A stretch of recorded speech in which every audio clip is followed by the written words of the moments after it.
Brooke mocks Katie's Wannabe Forrester line. The bold and the beautiful spoilers for Monday, February 23rd, indicate that Brooke Logan Forrester and Katie Logan Spencer's feud will get downright nasty.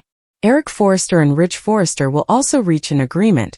So let's dive in and bandy what's coming up on BNB. At the Forrester manse, Katie will explode over Brooke and her giant pride. After Katie insists not everything is about her family, she'll contend her conduct were about creating her own heritage that was independent of Brooke's. Still, Brooke will principally point out that Katie piggybacked on everyone additional's plutocrat and gift to make that be. Bill Spencer funded Katie's adventure before Katie used Brooke's name to push it. Of course, Katie bears the Logan name too, but Brooke wouldn't suppose anybody of significance outside of PR knows who Katie is. Brooke will also point out that Katie used Eric to produce some kind of wannabe Forrester line. Katie will cloud as Brooke sarcastically applauds her for being so original and stepping out on her own.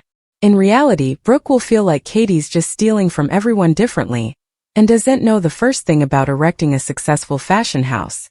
Upstairs, Ridge will strike a deal with Eric regarding his future.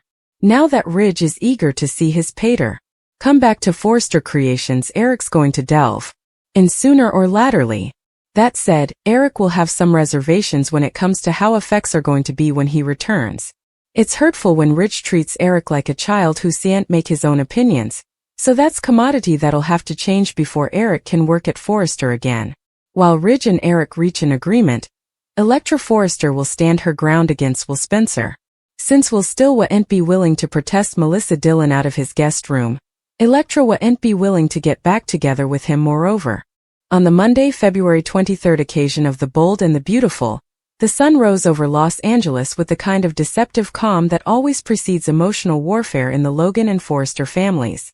At the sprawling Forrester estate where pictures of once triumphs line the walls and every room seems to hum with heritage, pressure coddled just beneath the face. Brooke Logan Forrester stood near the grand fireplace, elegant and composed as ever, yet the sharp glint in her eyes revealed she was prepared for battle. Across from her, Katie Logan Spencer was anything but calm. Hurt, frustration and long-suppressed resentment churned within her, as she brazened her family about the dismissive station she'd endured for far too long. What began as a disagreement about business and heritage snappily entwined into commodity far more particular, a raw, decades-deep contest that neither woman could deny presently. Katie's voice quivered at first, but she sustained it as she declared that not everything in the Logan macrocosm revolved around Brooke. She claimed her decision to launch a new fashion line wasn't some hopeless attempt to ride coattails but a genuine trouble to sculpt out her own identity, her own heritage, independent of the shadow Brooke had cast over her entire life. She reminded Brooke that she, too, carried the Logan name, that she had every right to conjure bravely and make commodity meaningful. But Brooke's response was nippy and merciless. With cool perfection, she refocused out that Katie's so-called independence had been financed by Bill Spencer's wealth and buoyed by the prestige of the Forrester brand. Brooke suggested that without the Logan name, and without the doors Brooke herself had opened, Katie's adventure would have slightly registered beyond a press release and a polite nod from PR interposers. Her tone was silky, nearly amused, as she sarcastically complimented Katie on her originality, subtly undercutting every claim of tone-made success Katie tried to assert. The sting of Brooke's words cut deep. Katie's face flushed as Brooke indicted her of using Eric Forrester to produce what she mockingly labeled a wannabe Forrester line. Brooke argued that true invention in fashion came from vision, discipline and grim instinct, traits she inferred Katie had yet to demonstrate. According to Brooke, Katie wasn't erecting commodity new. She was adopting pieces of everyone additional's conglomerate and suturing them together under the vision of independence. The recrimination was clear. Katie's ambition was applaudable in proposition, but in practice, it was secondary at stylish. Brooke's confidence framed on arrogance as she asserted that Katie didn't understand the brutal realities of running a fashion house, of facing critics, overreaching challengers, and surviving in an assiduity that devours the unrehearsed. Katie refused to deteriorate. She shot back that Brooke's success had no way been purely tone-made either, that connections, alliances and yes, indeed dishonors had paved the way. She indicted Brooke of guarding the Forrester throne like a queen scarified of being replaced. For Katie, this wasn't simply about fabric and backing, it was about eventually stepping out from under the marker of Brooke's little family. She was tired of being undervalued, tired of being defined by her once marriage to Bill Spencer, and tired of being treated as though her ideas demanded legality. Her new line represented threat, vulnerability, and courage, traits Brooke sounded unintentional to admit. While sparks flew downward, a different kind of reckoning unfolded upstairs between Ridge Forrester and his father, Eric Forrester. The primogenitor of Forrester Creations stood near the window of his bedroom suite, gaping out over the manicured grounds with a reflective expression. Ridge approached him not as a commercial rival, but as a son hopeless to repair fractured trust. Ridge admitted he wanted Eric back at Forrester Creations, not as a statuette or emblematic presence, but as an active force shaping the company's future. The fashion house bore Eric's name, his vision, his heritage. Without him, Ridge conceded, commodity essential felt missing. Yet Eric harbored reservations. He loved the company he'd erected from the ground up, but he begrudged feeling diminished, treated like a fragile relic rather than an able developer. Ridge's former tendency to stamp his father's opinions had wounded him deeply. Eric made it clear that if he were to return, it would be on his own terms. He'd not tolerate being patronized or sidelined. Ridge heeded precisely this time, admitting that his defensive instincts had occasionally manifested as control. He promised to admire Eric's autonomy and creative authority moving forward. Their agreement wasn't sealed with legal documents or board votes. It was forged through vulnerability and collective recognition of pride and pain. For the first time in months, father and son stood aligned, united by participated love for both family and fashion. Back downward, the emotional battleground remained charged. Brooke's biting commentary continued as she deconstructed Katie's strategy with surgical perfection. She refocused out that Bill Spencer's fiscal backing had been necessary in launching the line, suggesting that without his investment, Katie's vision might have remained a sketchbook fantasy. Brooke also emphasized that invoking the Forrester name carried weight that Katie alone could no way induce. Brand equity, Brooke inferred, wasn't inherited automatically. It was earned through decades of triumphs and trials. Katie combated that Brooke's condescension revealed instability, that maybe Brooke stressed genuine competition, indeed from her own family. The clash exposed old injuries, Katie's history of feeling overlooked, Brooke's instinct to dominate, and the complicated dynamics of sisterhood concentrated with business ambition. Every slap carried echoes of once backstabbings and rapprochements. Despite the hostility, there was an turnabout of familiarity, an understanding that only siblings who've survived decades of drama can partake. Still, conciliation felt distant as pride overshadowed compassion. Away, Electra Forrester faced her own crossroads with Will Spencer. In a satiny ultramodern garret across city, Will tried to reason with her, averring that allowing Melissa Dillon to stay in his guest room was an act of courtesy, not treason. But Electra stood establishment. To her, boundaries signified. Trust mattered, however. She questioned where she truly ranked in his life, if Will couldn't prioritize their relationship over accommodating an unanticipated guest. Her resoluteness surprised him. She refused to compromise her norms simply to save comfort. Electra's independence imaged Katie's in some ways, a turn down to accept half measures or adulterated respect. Will set up himself torn between defending his conduct and fading Electra's perspective. He watched deeply for her, yet he bristled at Dunn's. The pressure between them reflected a broader theme unfolding across Los Angeles: love tested by pride, ambition colliding with vulnerability, and the delicate balance between fidelity and tone assertion. As the day progressed, the emotional fallout from Brooke and Katie's battle gurgled outward. Staff members at the Forrester estate changed cautious ganders, apprehensive that the Logan sisters' feud could impact further than just family dinners. However, it could disrupt alliances and request share. If Katie's line gained traction, however, the PR counteraccusations alone could spark assiduity gossip, if Brooke continued to intimately undermine her. Meanwhile, Ridge's renewed cooperation with Eric promised a creative rejuvenescence at Forrester Creations, one that might overshadow Katie's rookie adventure entirely. Yet beneath the bravado and smelling reflections, both Brooke and Katie grappled with quieter feelings. Brooke, though outwardly triumphant, felt the sting of Katie's blameworthiness that she laid in power. Katie, though recalcitrant, scuffled with mistrustfulness planted by Brooke's reviews. Were her ideas strong enough? Could she truly make commodity lasting without leaning on established names? These implied questions dallied long after their voices fell silent. By evening, Los Angeles lustered under megacity lights, each menage nursing its own conflicts. At the Forrester manse, Eric and Ridge participated a quiet toast to new onsets, determined to restore harmony within both family and company. In her own home, Katie reviewed design sketches with renewed determination, channelizing wrathfulness into ambition. Brooke, alone in her bedroom, goggled at her reflection, confident yet reflective, wondering whether she'd gone too far or simply spoken trueness others stressed to say. The occasion closed not with resolution but with possibility. Feuds strengthened, alliances shifted, and hearts remained unsettled. In true the bold and the beautiful fashion, every battle planted seeds for unborn bouleversement. Brooke's mocking horse laugh, Katie's fierce protestation of independence, Ridge's pledge to his father, and Electra's unvarying station with Will all gathered into a shade of ambition and emotion. The battle lines were drawn, not just between sisters, but between once patrimonies and unborn dreams. And as the credits rolled, observers were left anticipating the coming twist in a saga where pride, passion, and power are ever intertwined. As dawn gave way to a golden Los Angeles autumn on the bold and the beautiful, the emotional temblors from Brooke and Katie's battle continued to ripple outward, shaking not just the Forrester estate, but the delicate balance of power across the fashion conglomerate itself. What had begun as a sharp exchange between sisters was fleetly evolving into a full-bloated family schism, one that hovered business alliances, romantic connections, and decades of hard-won fidelity. Katie Logan Spencer refused to let Brooke's slice words define her coming move. After storming out of the Forrester living room, she drove straight to her design plant, her studies contending.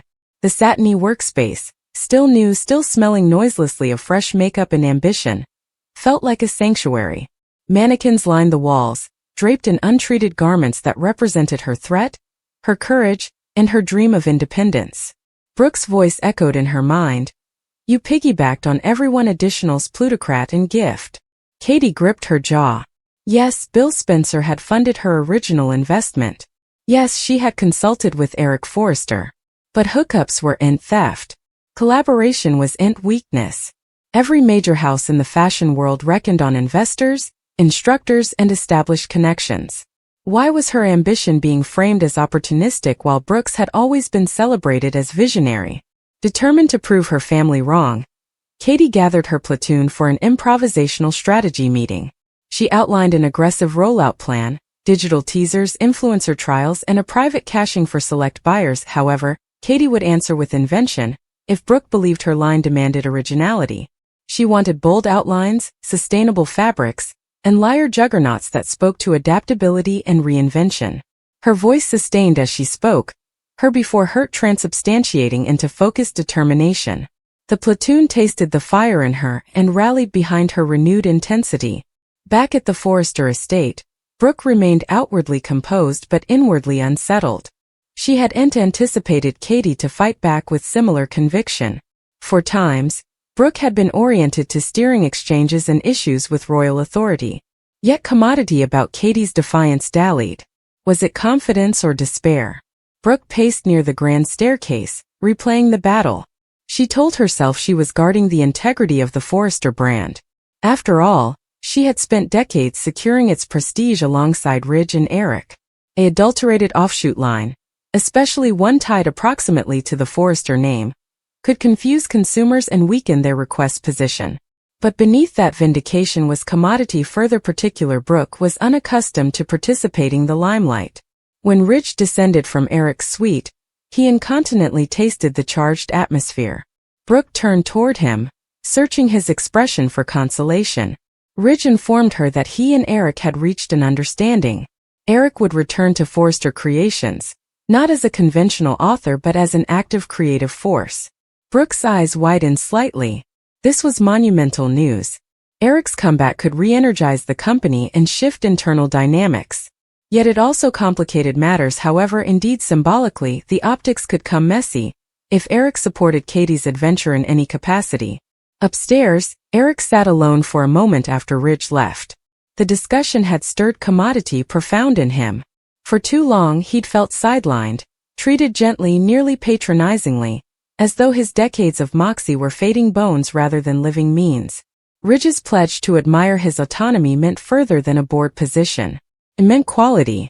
Eric walked sluggishly to his drafting table, fritters brushing over sketch pads he hadn't touched in weeks.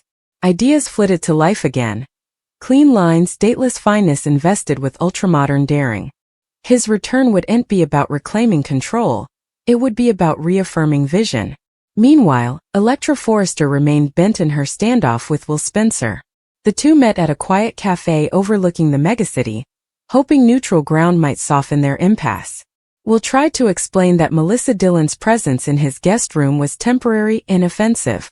He claimed there was no romantic trap, no treason. But Electra's concern ran deeper than covetousness. She felt barred from opinions that affected their relationship. Partnership means translucency, she said calmly. It means prioritizing us. Will bristled at what he perceived as an claim. Yet he couldn't deny that Electra's disappointment soaked further than he anticipated. Their relationship, formerly buoyed by royal chemistry, now hung in fragile balance. Across city, Bill Spencer caught wind of Brooke and Katie's clash through assiduity whispers. Ever the media mogul, Bill understood the power of narrative. He called Katie, offering consolation and strategic advice. Contestation sells, he reminded her. However, prove her wrong intimately. If Brooke wants to question your originality, own the story. Bill's support bolstered Katie's confidence. Though their romantic history was complicated, their collective respect remained complete. Bill saw implicit in Katie's adventure, not simply because he'd funded it, but because he honored her adaptability. As evening approached, Brooke sought solace in familiar home, the Forrester design office. Standing amid bolts of luxurious fabric and framed runway photos, she reflected on her trip, from ambitious youthful woman to maternal hustler. She had fought for every ounce of respect in an assiduity that originally undervalued her. Maybe that was why Katie's adventure unsettled her. Brooke understood how severely competitive fashion could be. She stressed Katie might not survive the scrutiny.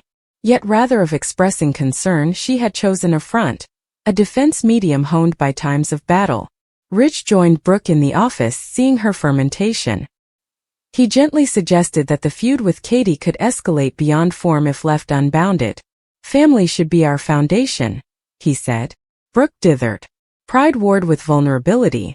She admitted she felt blindsided by Katie's move, especially the incantation of the Forrester name. Ridge conceded the branding counter-accusations but prompted empathy. She's trying to find her voice, he said. Just like you did formerly. Brooke fell silent, fading the verity in his words indeed as she defied conceding ground. The coming morning, captions in fashion blogs buzzed with enterprise about Katie's forthcoming line and rumors of Logan family disharmony. Public conspiracy boosted. Buyers requested skulk regards. Social media lit up with debates over whether Katie was instituting or imitating. The pressure between sisters had converted into marketing energy. At Forrester Creations, Eric officially blazoned his return to the design bottom. Applause echoed through the shop as staff ate him back. Ridge stood proudly beside him, motioning consinity. Brooke observed from a slight distance, both relieved and reflective. Eric's presence invested the space with renewed vitality. Sketches multiplied, conversations strengthened, and an unmistakable spark reignited within the platoon. Yet beneath the celebratory face, query dallied. Would Eric's reanimated authority extend to championing Katie's line? Would Ridge's pledge of respect hold establishment when creative dissensions inescapably arose? And could Brooke and Katie ever attune before business contests turned irrevocably particular? In her plant, Katie perfected a showpiece gown, a bold statement of independence. As she acclimated the fabric on the mannequin, she imagined Brooke's skeptical aspect. Rather of shrinking under it, she felt empowered. Review, she realized, could edge resoluteness. She wasn't erecting a wannabe Forrester line. She was erecting her own narrative, one sutured with perseverance and tone belief. Meanwhile, Electra delivered her final station to Will until he demonstrated clearer commitment and boundaries. Conciliation would remain off the table. Her resoluteness echoed Katie's earlier protestation. Women determined to define their worth without concession. Will watched her leave, fading that love needed further than charm. It needed intentionality. As night fell formerly more over Los Angeles, the characters of this unfolding drama stood at crossroads. Brooke scuffled with whether to soften her approach or double down on dominance. Katie prepared to unveil her collection, apprehensive that success or failure would resonate far beyond Deal's numbers. Ridge and Eric embarked on a renewed cooperation erected on fragile trust. Electra and Will faced the delicate task of reconsidering prospects. In true Cleaner Pieces fashion, every choice carried emotional consequence. Pride collided with vulnerability, ambition intertwined with family fidelity, and love teetered on the edge of metamorphosis. The saga of the bold and the beautiful thrived on similar corners where love and heritage contended for supremacy, and where indeed the fiercest battles concealed vestments of implied care. And as the camera would inescapably diss across the illuminated skyline, one verity remained clear in this world of couture and battle. The bold rise, the beautiful endure, and every conflict aches another subcast into the fabric of fortune.